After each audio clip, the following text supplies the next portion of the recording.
So just how did Greencastle merit a visit from ABC in the fall of 1977? The network's contract with the NCAA required that ABC air 2 Division III football games each year.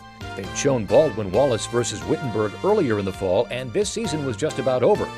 So on Wednesday, just 3 days before the battle for the Monon Bell, ABC decided to send a small crew to DePauw. The decision followed a series of letters to ABC Sports written by Wabash's public relations director, Wendy Tucker, who first suggested a Monon telecast to the network in May. DePauw's athletic director, Tom Mont, said the network made the call because, quote, they know it is a big game in the Midwest. An Associated Press story in Thursday's newspapers noted that ABC was coming. It was the top story in Friday's edition of the DePauw. But because the inside of the paper carried the annual satire issue, the DePauw, the editors noted on the front page that the ABC article was no joke.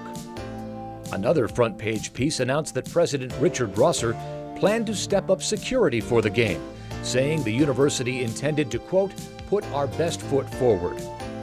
Kickoff was moved from 1:30 to 12:40 so it would not interfere with the Oklahoma-Colorado game, which was the second on the ABC doubleheader that Saturday afternoon. DePauw came in a miserable 1-8, but its fans had a distraction the night before the game. Billy Joel performed in Kresge Auditorium just weeks after his hit album The Stranger was released. These are pictures from that show. On Saturday, Wabash, with its eyes on a playoff spot, didn't bring its A game to the rival stadium.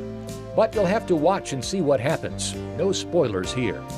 By the way, the ABC crew stayed in the Cloverdale Holiday Inn.